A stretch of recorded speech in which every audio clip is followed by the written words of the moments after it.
primeira coisa a ser posta em relação a essa situação da lei que reconheceu a efetiva necessidade dos CACs lá em Rondônia é que, assim, nenhuma resposta é definitiva, tá? Por quê? Porque isso com certeza haverá resistência por parte dos nossos valorosos servidores públicos que só fazem o que a lei manda, né? Mas vão fazer diversos malabarismos retóricos para dizer que a lei manda eles indeferirem, certo? Com certeza isso demandará uma submissão da questão ao judiciário, e o judiciário é quem dará a palavra final, lembrando sempre que falou em arma, o direito pula pela janela, certo?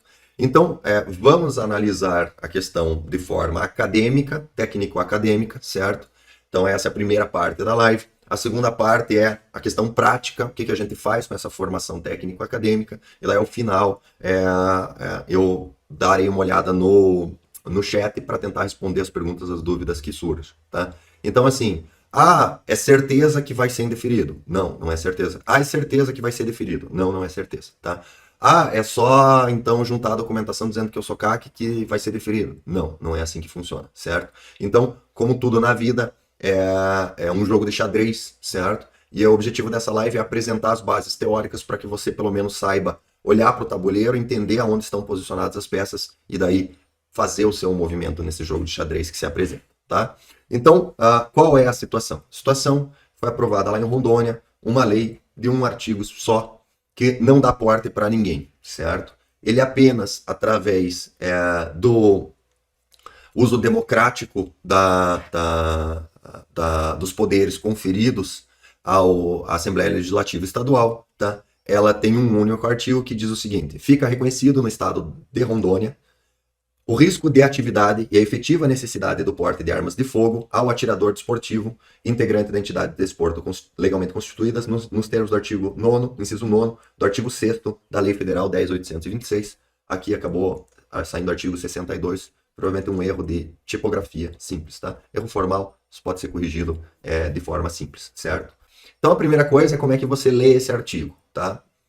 Ele está reconhecendo a efetiva necessidade do porte de armas de fogo, e diz aqui nos termos do inciso 9º do artigo 6º, tá? Já vai ter gente dizendo, ele está alterando o conceito do artigo 6º, concedendo a efetiva necessidade, por isso há inconstitucionalidade. Não!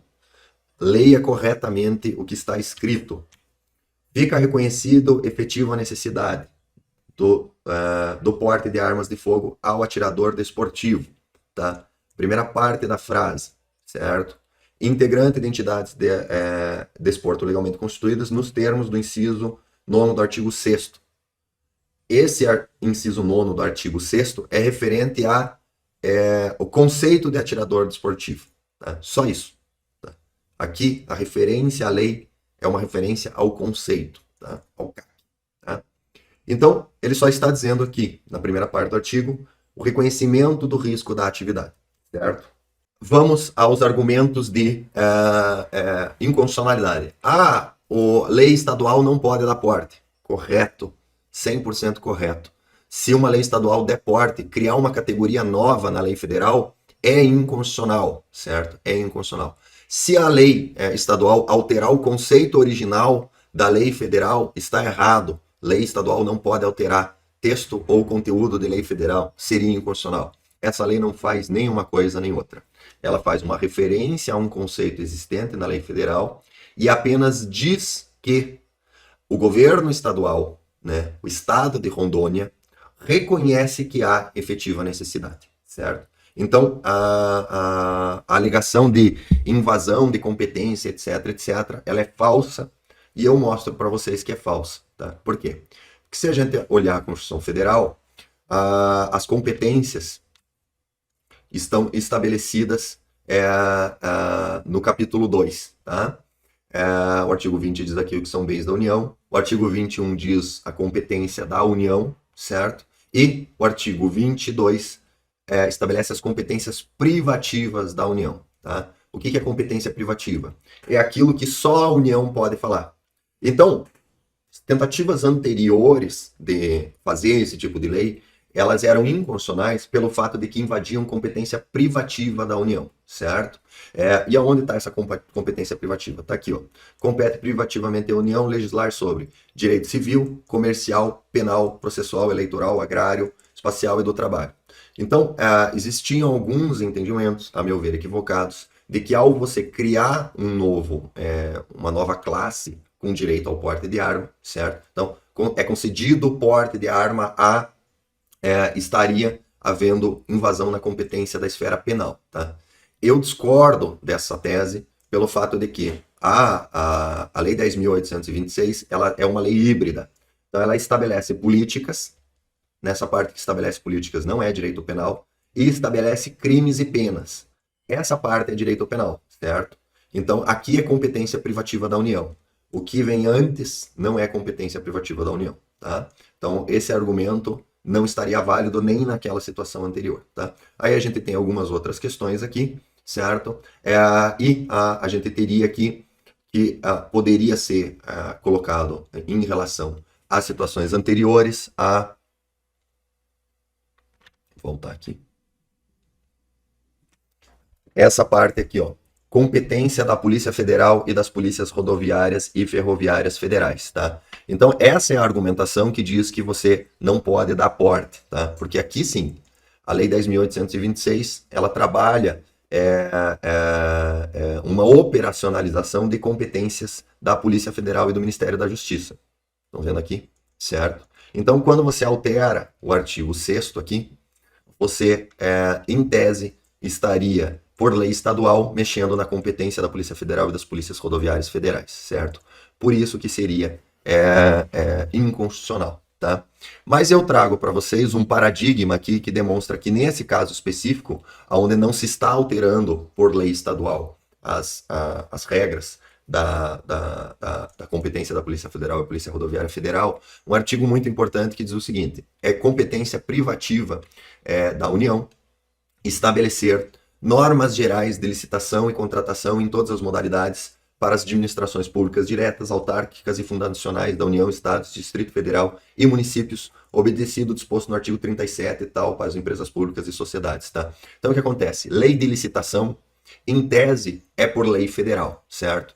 Agora, todo mundo que trabalha com licitação sabe que a Lei 8.666, que é a lei de licitações válidas anteriormente, acho que ela deixa de valer esse ano, passa a ser obrigatória a nova lei de licitações, ela nunca foi aplicada por governos estaduais. Por quê? Porque, por exemplo, no estado do Paraná, se aplica a Lei 15.608/2007, que é uma lei estadual, tá? As normas são parecidas, mas não são iguais. Não são iguais, certo? Então, quando a gente está falando de uma lei estadual, certo? De licitações, apesar de ser competência privativa da União, o estabelecimento de normas gerais de licitação, certo? Os estados podem criar regras específicas para si, desde que não contraria a norma geral. Então, por exemplo, existe uma situação bem específica na lei estadual aqui do Paraná, que é o seguinte: o artigo 152 da lei estadual do Paraná diz que será aplicada a multa a quem não mantiver sua proposta, tá? Essa multa é obrigatória, tá? Essa multa existe na Lei 8.666/93, que é a lei federal? Não. A lei federal não prevê multa obrigatória para quem não mantiver proposta, tá? É uma outra regra.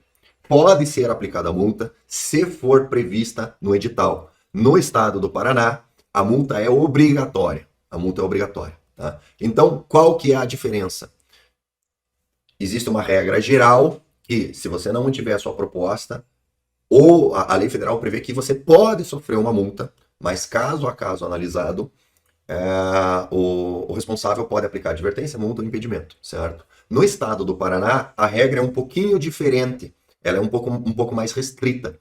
A multa é obrigatória, certo? Certo? Então, nós estamos diante de uma situação onde fica claro que as regras gerais, o fato de você trazer uma especificidade a uma regra geral, não de per se torna essa especificidade inconstitucional.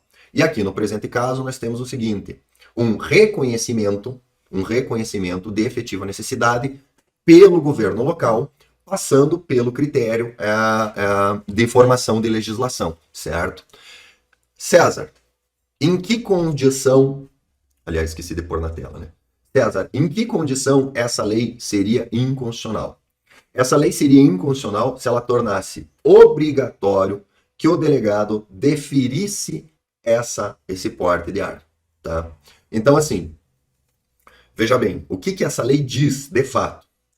Ela diz que, no estado de Rondônia, presume-se a efetiva necessidade. Presunção juris tantum, ou seja, admite prova em contrário, certo? Então, por que essa lei não é inconstitucional e por que ela gera efeitos? Se for inconstitucionalidade, tem que ser feita uma análise, uma interpretação conforme a Constituição para trazer a essa única interpretação. Qual é a interpretação correta? No direito, nós temos dois tipos de presunção. A presunção juris tantum, que admite prova em contrário, e a presunção iure et iure, que não admite prova em contrário. Ou seja, se for uma presunção iure et iure, que não admite prova em contrário, você retira do delegado de Polícia Federal a possibilidade de analisar o seu pedido, de fazer um juízo de valor sobre a sua efetiva necessidade. Isso seria uma invasão da competência federal e, nesse caso, única e exclusivamente nesse caso, haveria a inconstitucionalidade de violação da prerrogativa aqui da competência privativa da União. Tem que pôr na tela, né, burro? Haveria a invasão da competência privativa da União, porque estaria alterando a competência da Polícia Federal. Você estaria retirando do delegado de Polícia Federal parte dos seus poderes, certo? Uma lei estadual não pode fazer isso. Agora, se for uma presunção juris tantum, permanece para o policial federal a possibilidade de fazer a análise. A diferença é que há apenas uma inversão do ônus da prova. Delegado de Polícia Federal quer cumprir a lei e ele sabe que você não tem efetiva necessidade e por isso ele quer indeferir o seu pedido de porte, você é CAC em Rondônia. Basta ele demonstrar no seu pedido que você não tem efetiva necessidade. Como? Por exemplo, o delegado de Polícia Federal pode deslocar um agente para ficar 24 horas por dia cuidando de você, como ele faz, por exemplo, com uma série de políticos aí que se dizem, inclusive alguns que foram nomeados para o Ministério da Justiça e agora querem sair candidato a presidente da República, certo? Você ainda tem o poder de decidir? Tem, né? Apresente lá, o delegado lá. Tá com tesão de indeferir o porte pro cara? Maravilha! Faz um indeferimento muito bem fundamentado, inclusive assumindo a responsabilidade sobre os efeitos deletérios disso, né? Como aconteceu recentemente com o CAC, parece que foi morto justamente por causa das armas, certo? Parece que pego na entrada da chácara, quando a lei garantiu que ele estivesse desarmado, ou seja, a lei garantiu a segurança dos bandidos, certo? Bastava o delegado, assume a responsabilidade, inversão do ônus da prova, assume a responsabilidade lá, se acontecer alguma coisa com o CAC, você responde por isso, indeniza a família e responde ao PAD lá, com risco de perda da função, certo? Maravilha. Bota o céu na reta lá que o indeferimento é plenamente legal, certo? Então entendam, a lei é inconstitucional? De per se, não. De per se, não. Analisando sem caso concreto, a lei não é inconstitucional, certo? Ela pode ser inconstitucional? Sim. Se a interpretação for no sentido de presunção iure et iure, que não admite prova em contrário. Ou seja, se na análise do pedido de porte do CAC não for autorizado, se tentar retirar a possibilidade do delegado fazer a análise de efetiva necessidade, a lei se torna inconstitucional. Agora, se ele tiver a possibilidade de fazer a análise de efetiva necessidade apenas havendo uma presunção de efetiva necessidade, sendo necessário que o delegado individualmente demonstre que a efetiva necessidade não está presente, a lei é perfeitamente constitucional. Tá? Então, na prática, o que isso significa? Significa que você que é de Rondônia pode fazer o seu pedido de porte e faça uma fundamentação falando dos seus riscos pessoais, certo? E utilize, aponte a inversão do ônus da prova no seu pedido, aponte a lei e indique, por força da lei 5.297/2022, a presunção de efetiva necessidade, assim, por força da lei, é necessário que o senhor delegado aponte o seu motivo de indeferimento, demonstrando, o senhor delegado, a ausência de efetiva necessidade. Isso significa que a lei garante que você vai ter porte? Não. Mas a lei garante que, se for juntado ao seu pedido, a parte não logrou êxito em comprovar a efetiva necessidade, esse indeferimento é absolutamente ilegal. E daí você pode buscar o judiciário. Tá? O indeferimento, essa lei afasta o fundamento de indeferimento de o CAC não comprovou a efetiva necessidade. Entendeu? Ficou claro? Ótimo. Então, nesse ponto aqui eu vou cortar, vou fazer um resuminho, vou lançar um vídeo. Você que está assistindo esse vídeo agora, tá? Peço que curtam, compartilhem, se inscrevam no canal. Lembrem-se, o porta do CAC existe, ele vive nos nossos corações e mentes. A partir daqui eu vou ler os comentários. Se você quiser ver os comentários, assista a live completa.